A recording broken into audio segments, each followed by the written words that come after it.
Here we go. Here we go. Once again. May 6th, 2025. Have you been skiing still? No. Me neither. No. I skied a nosedive bar just up at the mountain on May 3rd, I think it was. And that was about it. Took my folks up, let them see the scene, and went right back down. But, cool. Yeah. Nice. What was that all about? How'd that go? Was it fun? Nosedive bar is like a unsanctioned little party event that a couple local folks put on. They carry a couple kegs up to the top of nosedive. No, not the top, like 3/4 of the way up, like right above the head wall there. And it was a gross, rainy, windy, cold day, but it looks like they still drew out a good bunch of people and got into some good debauchery up there. And nice. So it's always a fun time. And so yeah, it's a good way to kind of send off the ski season there. That's how you know it's real, when the folks go out, rain or shine, regardless of conditions. Yes. There's no bad weather, just bad clothing, I guess. I'm sure Noah Dines was still in just his short shorts and ski boots. There wasn't much clothing going on either, so. Nice. Yeah. Nice. Your skin's pretty waterproof, too. Yeah, that's what I've heard. Yeah, sweet. Cool. Well, last week we talked about your quiver, and I think we'll talk about my quiver today. Yeah, absolutely. I didn't have all my skis available, but this is what I used the most this year. Still a decent lineup here. Yeah, I think it definitely gets the job done for the East Coast. This was my daily driver when I took it out to Utah last year. Nice.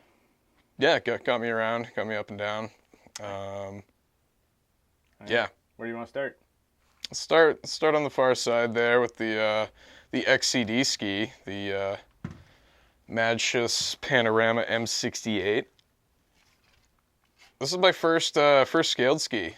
Picked it up this season because I was Nordic backcountry curious, but I didn't want to fully commit to the skinny and straight. So, this is a Swiss Army knife backcountry ski. I went with the Rotofella Super Telly binding on it. I got the one with the cables, but I ended up not using the cables hardly at all. Yeah. I just found that it made the heel articulation too stiff and not enough range of motion, and I was able to kind of carve some telly turns in the backcountry just like this. Yeah. I also used this, I brought this down to New Hampshire. I went to this little ski hill called Abenaki in Wolfboro, New Hampshire. You heard of it? Oh, yeah. And just did a couple laps up there with this, and it was super fun. I actually paired it up with a Garmont Excursion boot, and it was great. Yep. Nice. Yep. But I had it paired up with, if you grab that Alpina Alaska 75 boot there. This is my Camel Sum Challenge setup here, and it did great. It was definitely a lot more work than going on a AT setup. I did not bring kicker skins, so there was a couple points where I put ski straps on either end of the foot, and that gave me just a little bit more traction to get up some of the steep stuff. But man, it's a different kind of skiing, and it was definitely pretty eye-opening. But I love the fact that you don't have to transition with a ski like this. Just gives you that up and down capability, much more efficient, especially on like undulating, rolling terrain. So this was a lot of fun. And this boot, really comfortable, pretty warm. And the Camel Sum Challenge was cold this year. It was -12 when we hit the skin track, and I think the coldest we saw on the thermometer was -18 that morning.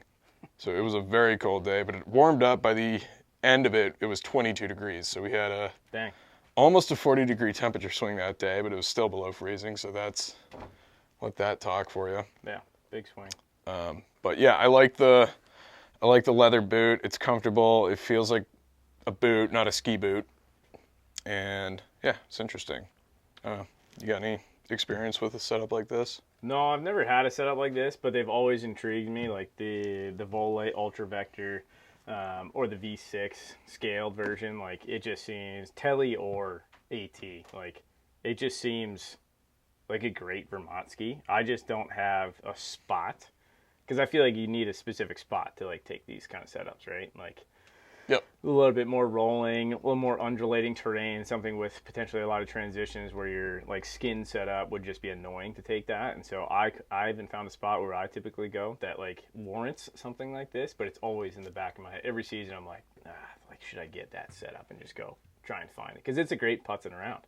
It's a great exploring setup.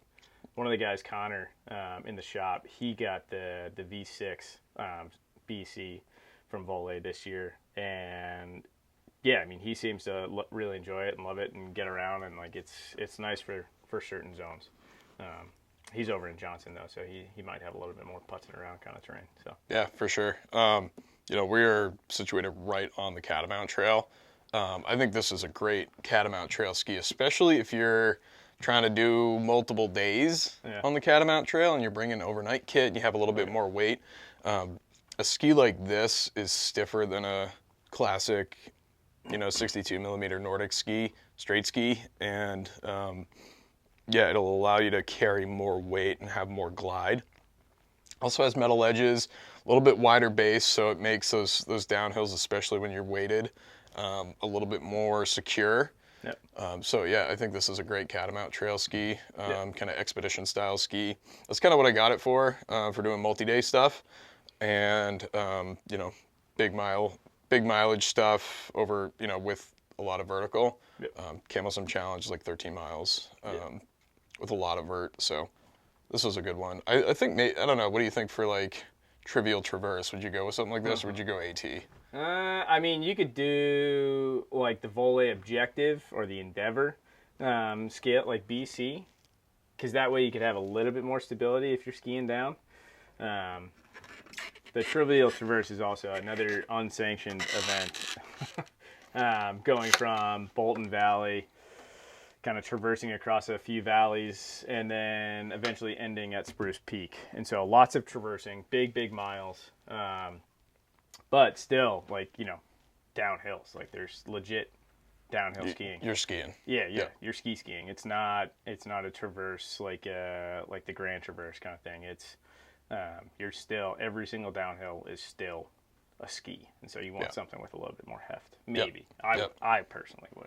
Totally. Yeah, and I've been before we move on, I've been like Telly and Nordic curious, and I think this kind of bridges the gap. It's 75 millimeter. Yeah. You put a cable on it. I was like hopeful in envisioning myself taking this like to Cochrane's. Yep. And just doing hot laps up there and kind of trying to hone my Telly turns a little bit. Yeah. Never made it out there this year, but always dreaming. Yeah, for sure. I mean, there's only so much you can do, but for folks who are alpine skiers or backcountry skiers and want to try Telly or have a super versatile scaled setup, I think that's a really good option. Yep. So pretty budget friendly in the grand scheme of things too. Yeah, for sure. The ski itself is like $350. The boot itself is not a cheap boot, but it's cheaper than a ski boot. It's like $350, $375, and but yeah, binding I think is like $100. Yep. So yeah, it's a really accessible way for somebody to get out and be able to ski a lot of different types of terrain. You don't have to buy skins for it, so that helps. Exactly. I took it out to the Onion River Nordic ski trails in Montpelier. That's a fun area. There's a lot of like undulating up and down, and go over to Morse Farm and grab a creamy. Yeah, Perfect. It's cool. Perfect. Yeah. Cool. Next on the list, my Fremo ski here. This is you'll see a lot of. Got 3 different Black Diamond skis here on this Quiver. I love Black Diamond skis. I know a lot of folks do not, but that's because they haven't tried new Black Diamond skis. Since they moved their operations over to Austria, I think in like 2018 or 19, they've gotten really, really good. I've been super thrilled. My first Black Diamond ski was a Boundary Pro 100, and that thing was just a brutal Spartan mega sword. Like, it was so stiff and heavy. I put a frame binding on it, and yep, it was heavy, but it was my first touring setup, and still have it as my rock skis. Yeah, there you go. But I think this is one of the lightest skis Black Diamond makes, if not the lightest. They don't make any pure skimo skis, but this is a real ski mountaineering tool. Comes in right around 980 grams, I think. So it's sub 1,000 gram ski. I threw the Skitrab Titan Vario 2 on it. It's my second Skitrab binding. I have another of the Titan Varios. I did not mount the brakes with this one, but what I like about this binding is you can remove the heel turret and put the brakes on and then put the heel turret back on without removing it from the ski, which is nice. You have a lot of fore and aft adjustability for different boot sole lengths, which is something that I really prioritize because I have a couple pairs of boots here, and I like being able to alternate. Another key consideration with this binding and why I chose this over the Trofeo, which I was really close to mounting on this, is this has elasticity in the heel. Elasticity, yep. So for ski mountaineering applications, when you're in steep terrain and potentially really flexing the ski a lot, I like being able to have that elasticity for a good retention profile. And the toe piece does the same thing. The toe piece here has just a single titanium spring, and it allows the two arms to flex independently of each other. I think you got 12 millimeters of elasticity in each side. I don't think that's right. 12 millimeters is a lot. We'll put the right amount right down here. But yeah, there's a really good retention profile. I put this together for lastskierstanding this year. Nice. And it was a good setup. I threw some kicker skins on it, and yeah, it was super light. And part of my strategy was to go on the descents, go as fast as possible. To give myself a few more minutes in the pits, and this was just a really stable ski at speed. I was really, really surprised with it. It didn't chatter like I thought it would. Granted, we had some pretty good snow conditions. It was pretty soft. We had some fresh snow I think for that event, but yeah, it was stable at speed. Didn't get squirrely. I had a lot of confidence with these bindings.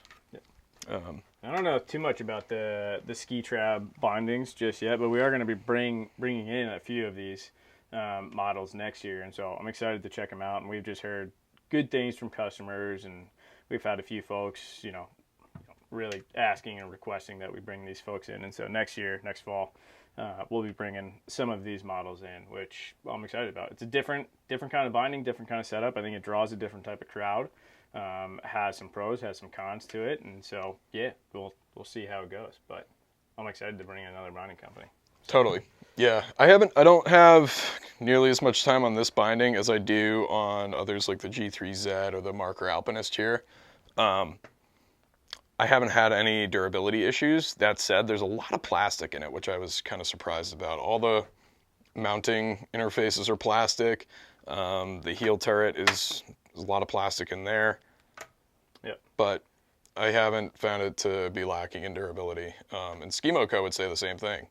I think the only area where they've mentioned there could be some durability issues is in the toe lever locking system here. This seems easy enough, and the rep was showing me you can just pop that on and off, and so we got replacement bits of these, and so that's for this type of binding durability wise, it wouldn't be a bad idea just to buy an extra one of those when you buy the binding, throw it in your backpack and your oh shit kit, and just have that with you. That seems easy enough to replace in the field. Totally. Yep. I'd probably just take this off altogether just to save a little bit of weight. Yeah, exactly. You'd fucking be sick. Exactly. Yeah. And I don't know. I have this weird, negative idea behind plastic as well. But I think that is all in my head. Because all of the alpine bindings, most of the alpine bindings, are a bunch of plastic. And you don't see those things just blowing off left and right either. Yeah. But so I gotta, get that, notion out of my head that plastic is bad. But areas where I could potentially see plastic failing is in super, super cold conditions.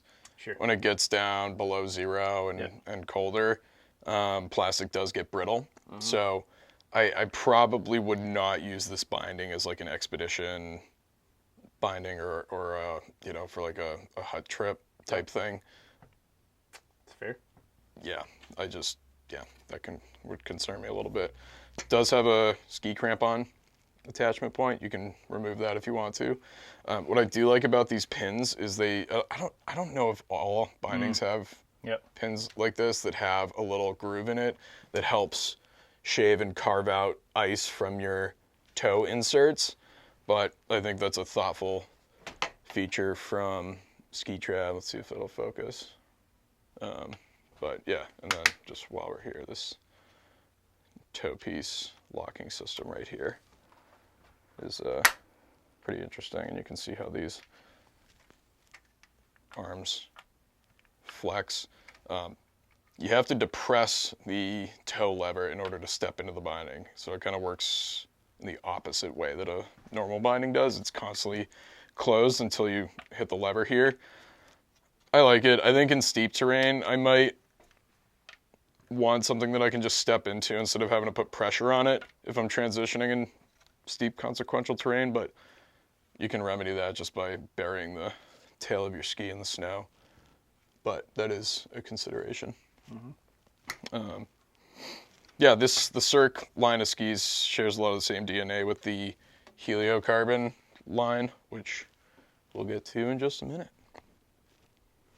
Good setup.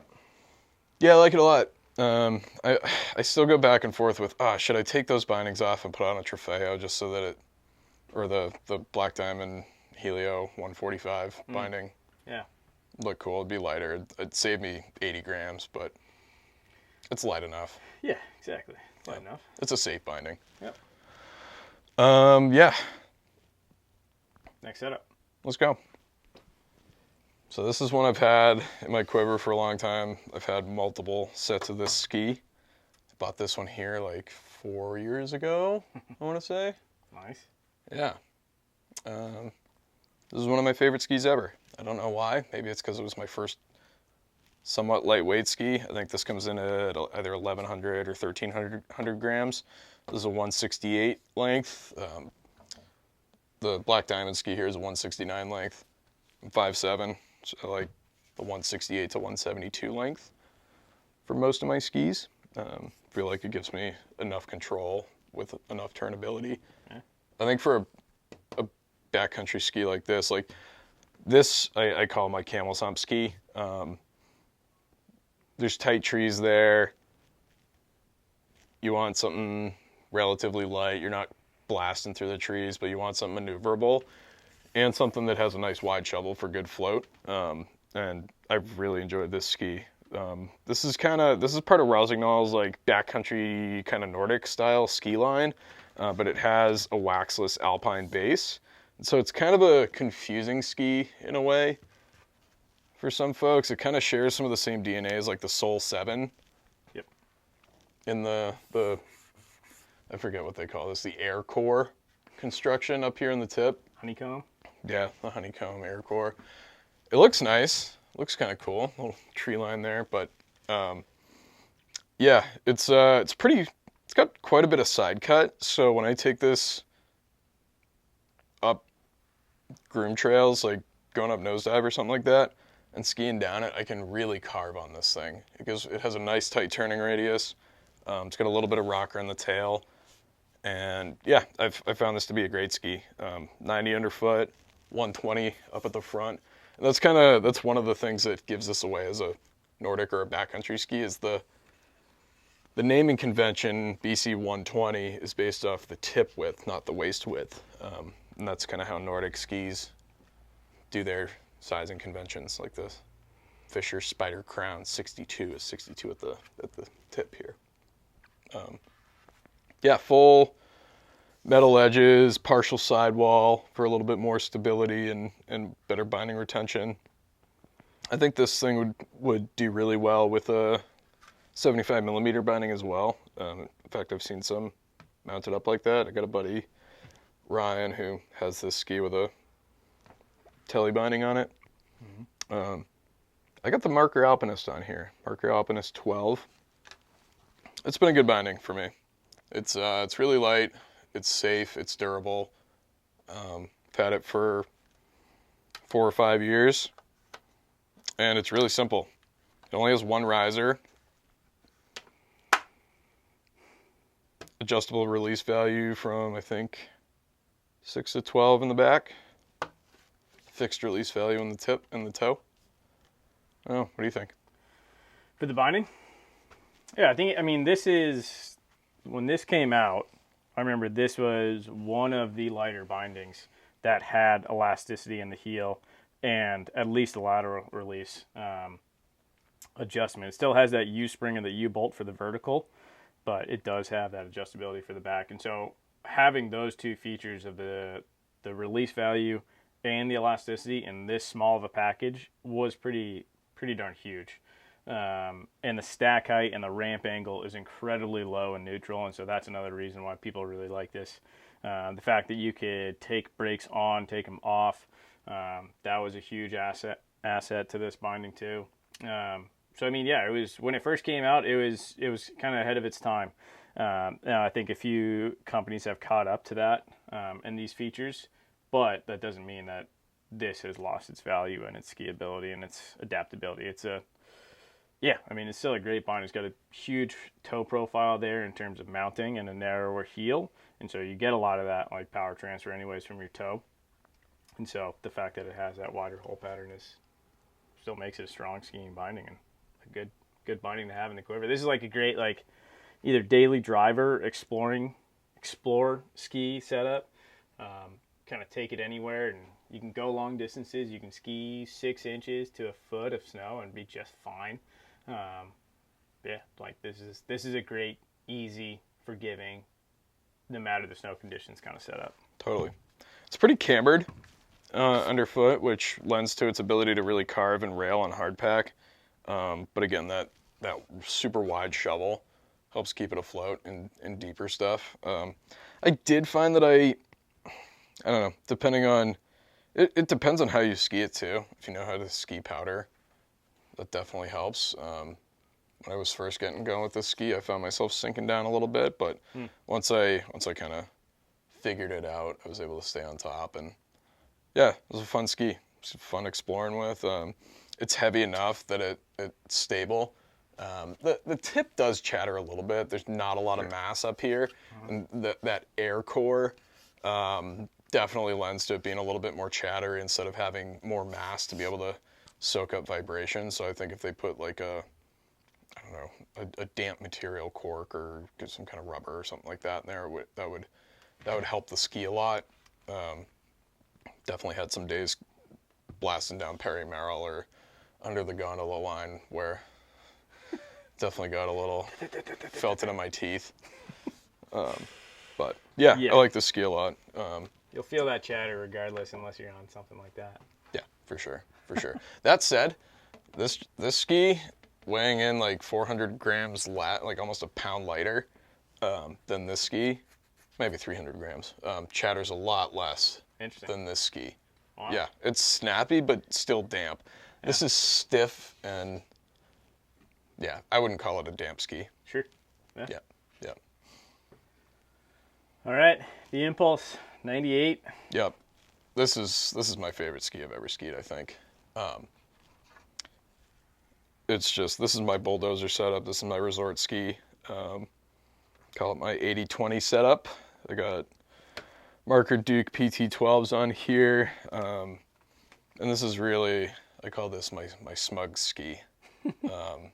Where if I want to go out and explore somewhere, having the ability to skin out to the drop zone or get myself out of a terrain trap type of thing and be able to tour out of it. That it's just lends a lot of confidence. Yep. All that said, I've been really happy with how this binding skis at the resort. It's powerful. It's an alpine binding that happens to be able to tour. Yep. I know a lot of people have mixed feelings about the Duke PT. Some people hate it even more than the Shift because it's even heavier. It's like 900 grams or something like that. I forget. Does it have? Is this a Jester or a Griffin heel? I think it's a Jester Yeah. heel, I believe. Yeah. And then I think the Duke PT16 has the Griffin heel, or maybe it's reversed. But whatever the next more burly option is beyond the 12 here, which modern versions have shifted their release values, but it's a fully DIN certified binding that can tour, basically. Absolutely. I think it's a little bit more reliable than a shift. I think the components in it are less likely to fail, but I don't know what you've seen in the shop. I mean, yeah, it's definitely beefier than the shift. That's for sure. I mean, the first year is always tough for bindings, and that's like, you know, I shouldn't say never buy a binding in its first year, because that would shoot us in the foot a little bit. You know, buy the high binding. We need early adopters. That's what keeps this train moving. Yeah.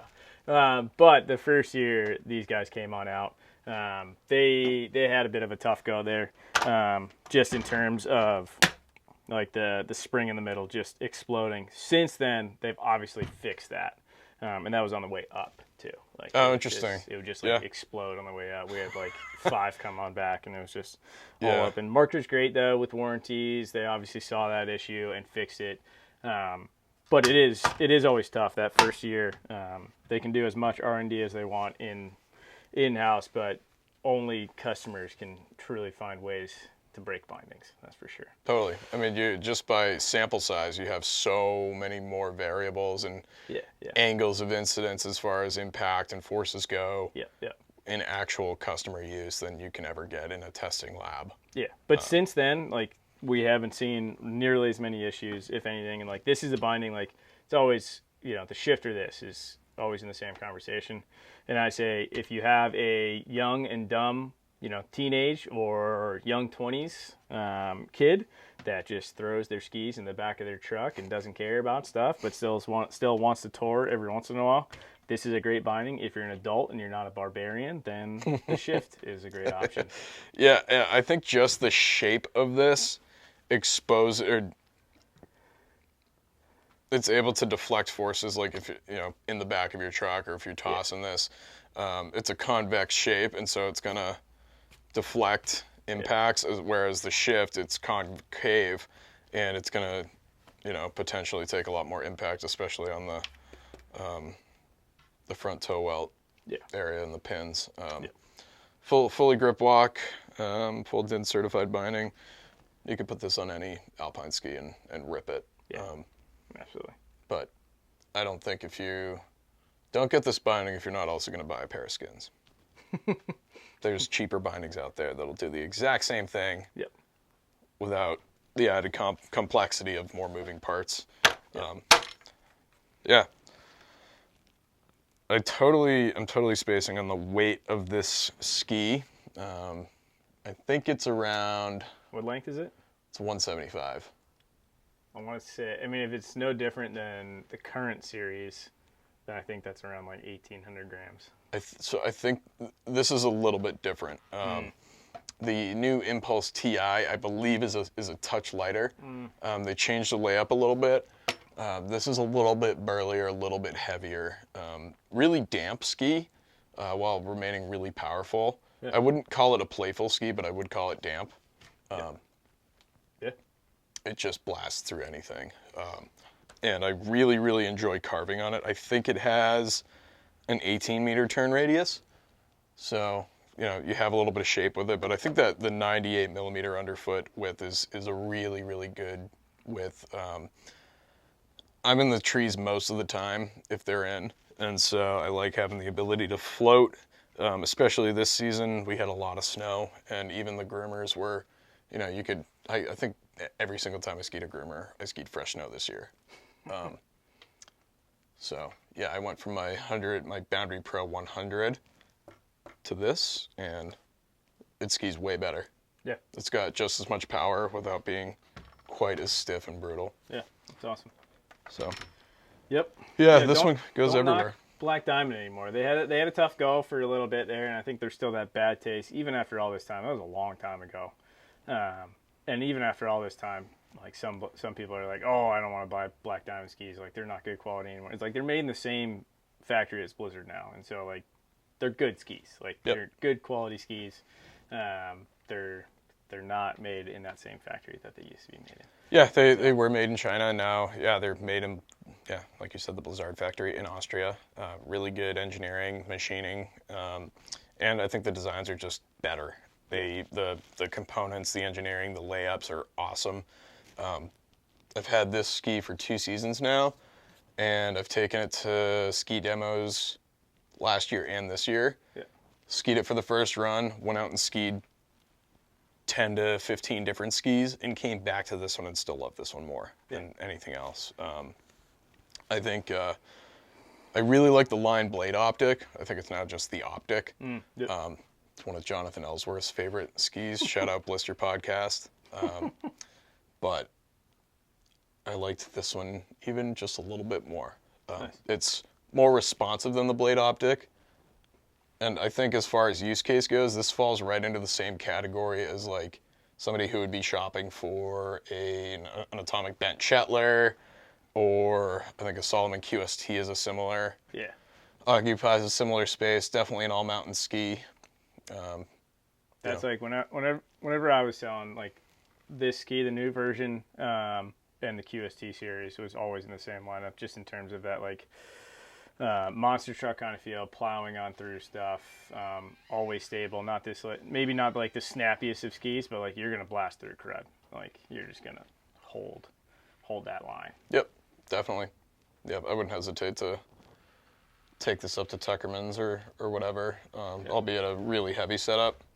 I'd probably end up taking my Helio Recon instead, which actually, little industry secret, has the exact same layup as this ski. I think they morphed the Helio Recon line into the Impulse line. Cool. So a little back history on Black Diamond skis. They had the Boundary, and then they switched manufacturing over to Austria, the Blizzard factory, and made the Boundary Pro. They made that in a 100, a 107, and a 115. I think that's when Parkin Costain was using the 115s when he threw that double backy off Corbett's. So yeah, Parkin Costain loves the Black Diamond skis. He skied the Impulse for quite a while, or the Boundary Pro. Anyway, then they branched out and made a few different ski mountaineering skis. They made the Route, which was an affordable kind of entry-level touring ski, nice and damp. Not quite as durable or responsive, but a good ski nonetheless. And then they made the Helio line, which was their lightweight premium ski. And then they morphed it into, I think they morphed the Route into the Helio Recon, and then they morphed the Helio into the Helio Carbon.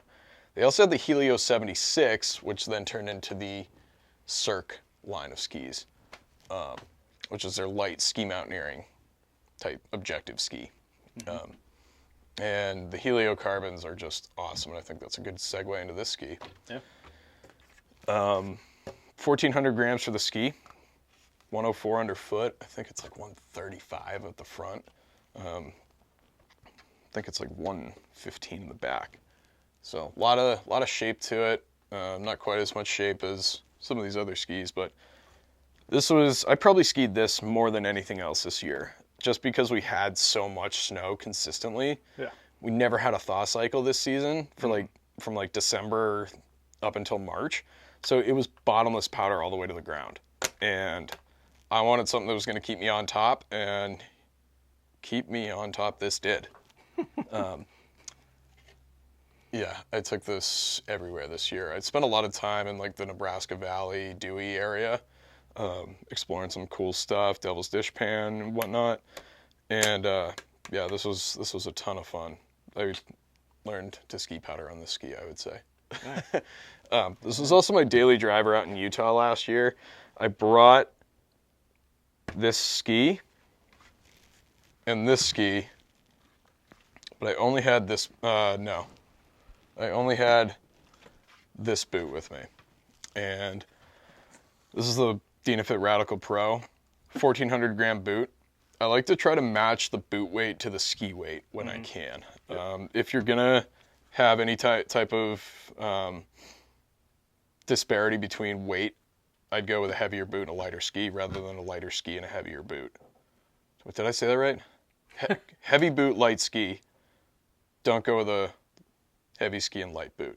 Yeah. That's right. Yes. Yeah. So yeah, this was really a daily driver setup. I actually kind of mixed and kind of broke my rule, but I was using the Scarpa F1 LT boot with this ski at the beginning of the season. Heck yeah. I don't really know why, but I just wanted something light, and the F1 LT drove this ski really nicely, even though it's a 1,000 gram boot with a 1,400 gram ski. It worked well. Yeah, but on powder days, and especially nice powder days, like you can sneak away with that a little bit more. For sure. Like you might as well, like if you're going to be breaking trail and doing all that, like it's gonna be easier with the 1,000 gram boot. That's for sure. Yep, absolutely.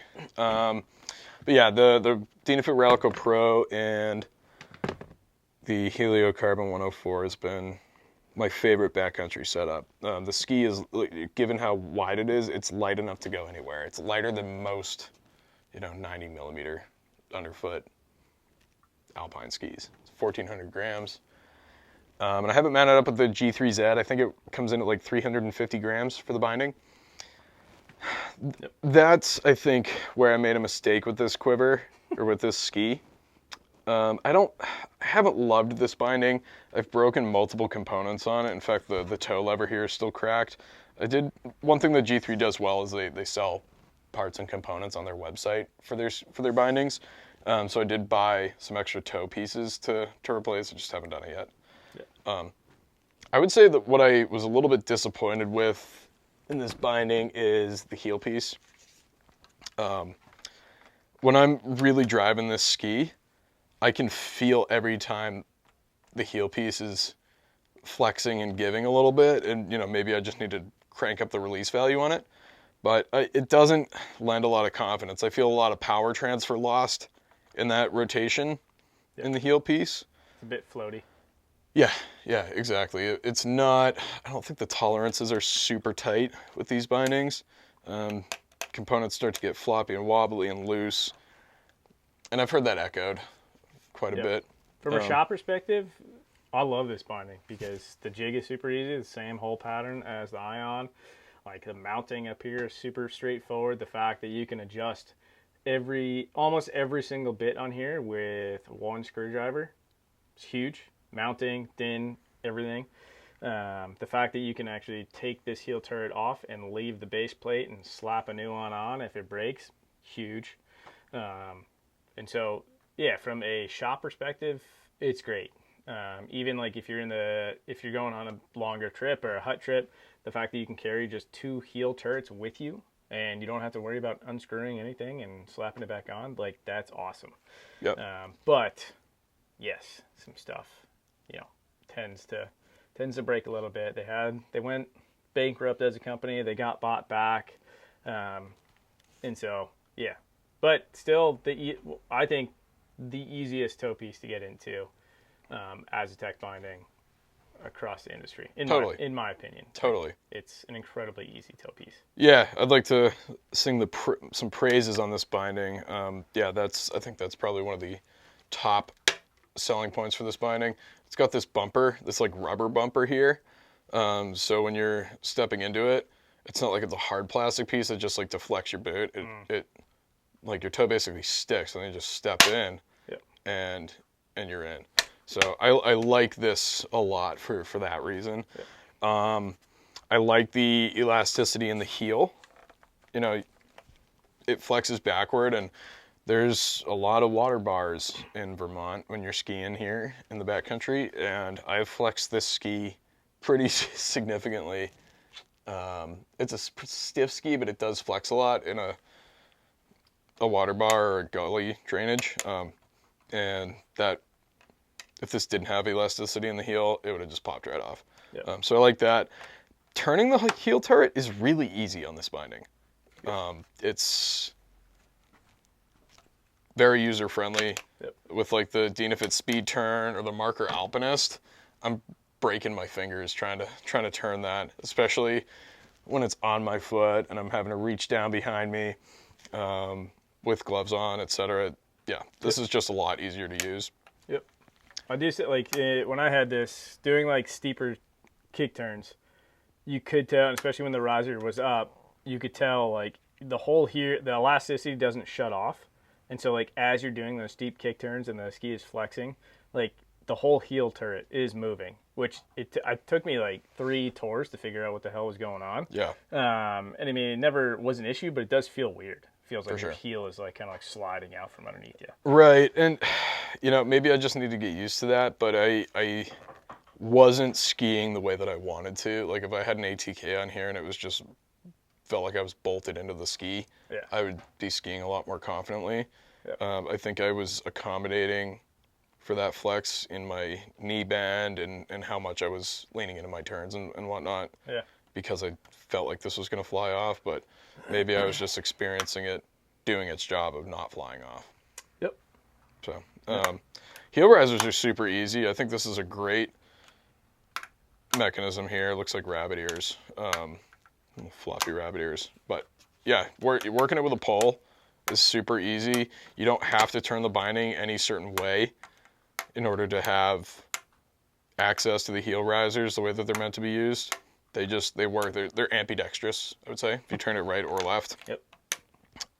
Very convenient.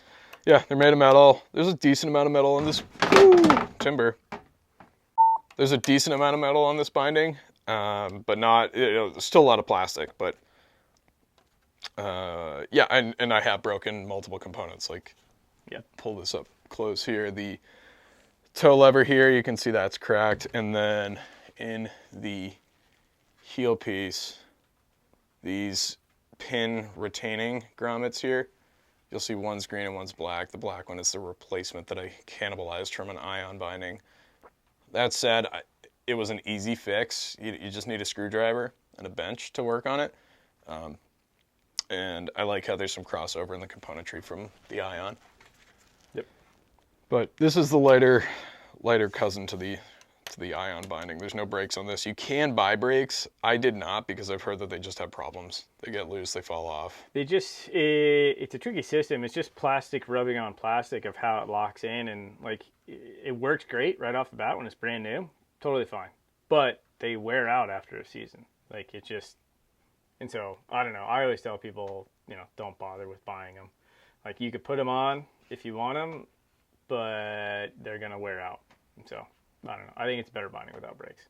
Yeah, for sure. That said, I was in Utah skiing this at the resort with no brakes or leashes, and I ejected and my ski torpedoed down the trail, and I was very lucky that it hit a little berm and flipped upside down and stuck in the snow. My buddy went down and grabbed it, but again, that put other people at risk with a ski flying down the trail. Yeah. There's not a lot of material in the toe piece, and so that really lets snow clear out and not get jammed up in there too easily. So I like that. Toe locks out pretty easily. Haven't really had problems with that. But I found that if I'm trying to get out of my ski, sometimes my ski pole tip will get stuck in here, and that's actually how I cracked this. The pole kind of went to the side and just levered it and just cracked it. So Dang. that was a problem. Dang. Yeah. Got a few boots here. We talked about the Radical Pro.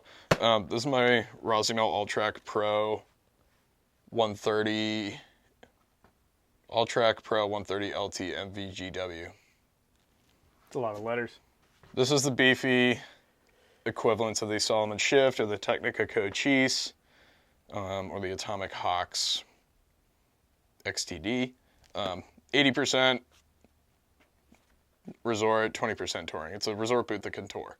It's got a walk mode in the back. Range of motion's not great. It's a heavy boot. I think it's like 1,700 grams. The boot equivalent of a Duke PT. Yeah, exactly. But this is my daily driver for resort. I had the All-Track Pro 120 that I bought here 5 or 6 years ago. It was my first touring boot, and it was awesome. And then I ended up cracking the boot along the seam right here. Perfect. and I warrantied it. It was past the warranty date, but Rossignol still honored it, and I said, hey, I'd really like the 130 flex. The 120 just wasn't doing it for me, so they sent me this. All right. And I love it. It's got a great liner. It has multiple release points for the power strap up here. It's a good boot. I did a review on this on my other YouTube channel, so if anybody wants to learn more about this boot, they can check that out. But yeah, it's a good boot. Great. Let's talk about the F1LT, because that's a boot that we do sell. So yeah, this was my daily driver for like the early season when I was having plantar fasciitis from running too much in the fall. I just wanted something really lightweight, and so I was skiing this for a while, and it worked just fine. It's a pretty stiff boot for how light it is. 1,000 gram boot, or 980 gram boot, something like that. I'm a 25.5. Yep. And I actually ended up buying some replacement liners for it directly from Scarpa. It had the liner in it's super, super thin, so it's tough to find the right liner for it. But the Tour LT or the Tour LT2 both work in this boot. Sorry? The Tour LT2 liner is for the Scarpa F1 XT or GT, but it works in this boot just fine. Nice. You can remove this top strap if you want to shave another, I don't know, 10 grams or 15 grams. Be a bit more racy. Yeah, exactly. At Lastskierstanding, I saw a lot of people doing that. I didn't bother with it. Probably could have saved myself 5 seconds on the transition, but I like, if I didn't have this extra strap up here, it would just feel too soft. I think it's like a 110 flex boot or something like that. I'd say it's probably more like a 100 flex. Yeah. Doubles as a really good ice climbing boot. Yeah. I climbed more ice in this than I did any of my ice climbing boots this year. Nice. Part of that's because I like to be able to approach on skis, and I don't have silver atkbindings. So this was a really, really good alternative for that. Just do it in walk mode, and yeah, worked fine. Works like a double boot. There you go. So yeah, paired that with this here. I also ski it with the BC 120 as well. And yeah, this is a phenomenal boot. I can't say enough good things about it. For like the last couple weeks of the season, I didn't realize that I'd put the left liner in the right boot, and vice versa. And so for a couple of weeks, I was like, man, why are these boots fitting so weird? Why do I have a 6 toe right now? These are usually so comfortable. And when I took them out a couple days ago after a ski and looked, I was like, oh, that's dumb. Gotta go see a boot fitter about that. I should probably stop skiing. But it was fine-ish. Yep. Great boot. Yeah. Great boot. One of our top seller boots in that category. For sure. Yeah. The Technica 0G Peak Carbon is a very similar competitor. Yep. Dynafit Ridge, similar. Ridge. Yep. Yep. Ridge Pro occupies a similar space. Yep.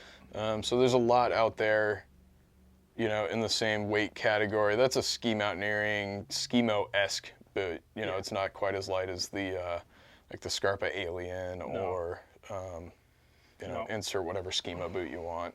I think Dynafit's coming out with a new boot next year, supposedly, the Blacklight, like a new version of the Blacklight. Oh, cool. And I know that one was kind of a flop, right? The current Blacklight? Yeah. Yeah, it's I don't know, that like full just carbon cuff kind of thing. I mean, the 0G Peak does it, but they do it a little bit differently, and I think they managed around that weird brick wall feel. But yeah, the current Blacklight is somewhat of a bit of a flop. But the next version, a little bit heavier, tiny, like 100 grams, 150 grams heavier than the current version, but it's got the Hoji walk mode, and I think it's gonna be a hot contender for this boot right here, because it's got that one flip switch there, and I think it's gonna ski significantly better. Cool. So. Yeah, I've been a fan of the Hoji walk mode. I don't feel like I'm really necessarily wanting for anything This, for those who are unaware, the walk mode on this boot is connected to multiple other components of the boot. So we have this cable right here that when you flip the lever up, it loosens that cable and loosens the top buckle on the boot. And it also does the same with the power strap up top here. So when I fully flip this up, the entire cuff of the boot opens. I don't know, I don't have any kind of numerical metric for how much it opens, but it allows you to pretty much have almost full range of motion with this boot without having to touch these two components here, which is nice. I think I've found that I will occasionally loosen the top strap. No system is necessarily perfect, but it works really, really well. This boot, despite being, off almost 40% heavier than the F1LT, has just as much range of motion, just about as much range of motion, and skis really well. I found that I have a little bit of trouble over my instep, so I need to bring it in and modify the shell a little bit just to take a little pressure off my instep on the top of my foot. And maybe punch the sixth toe out a little bit. It's funny, this is 103.5 last in this boot, and the F1LT is what, 100 millimeter last? 100, 101, something like that. Yeah, so it's a skinnier boot, but that boot fits me better out of the box than this one does, for whatever reason. There's size, there's last, and then there's shape. Yep. And I guess the shape of that boot just fits my foot a little bit more, a little better organically. Yep. But I think going into next season, I'll do a little bit of boot work here because I've spent enough time in it to know where I need the work done. If you're going to get boot work done, ski the boots first. Yeah, so. Please. Yep. I like the liner in this boot. Yeah. Yeah, man. Good quiver. Sweet. Good quiver. Yeah. Anything else to add? Any events or anything cool coming up for the spring? Yeah, we have the springtime special sale, Memorial Day weekend. Yeah. 24th, 25th of this month. And so that event is just going to be like a spring cleaning sale. And so we're bringing out all of the stuff from the winter, just trying to get it out. That way we don't have to put it back into storage.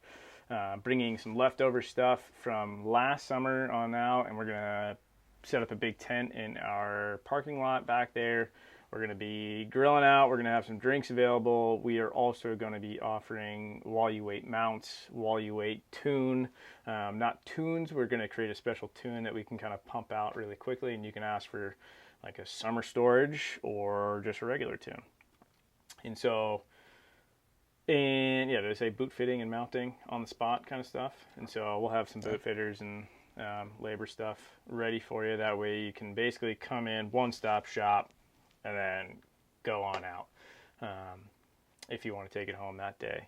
But yeah, a lot of those big sales are going to be just for that weekend, and so we have a lot of stuff in the shop, and those sales aren't happening just yet. And so if you want that special, super deep discount stuff, the 24th and the 25th, those are the only 2 days this spring that you'll be able to grab that stuff. And so, yeah, get it now before it's gone in the summertime. So cool. Yeah, I think this is the best time of the year to buy ski stuff. Yeah. Buy your skis in the summer and your bikes in the winter. Yep.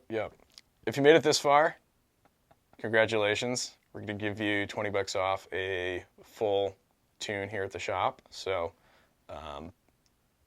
thanks for being an early viewer of our Shop Talk podcast series. Just make sure to mention that you saw this video, show this video to us as you come on in. And like Dylan said, you get $20 off the Black Diamond tune, which is our full tune package. So that's PTEX work, that's base grind, that's resetting your base bevel edges, that's sharpening your side edge and polishing them, and a hot wax. And so it's the full kit and caboodle, and it's everything that you need to set yourself up for next year. So like I said, show us this video, mention it, and you get $20 off. Valid for the month of May 2025 only. So good call. Bring your skis in. Bring your skis in this month of May. and give us the code SPRINGTUNE. We'll give you $20 off a full tune.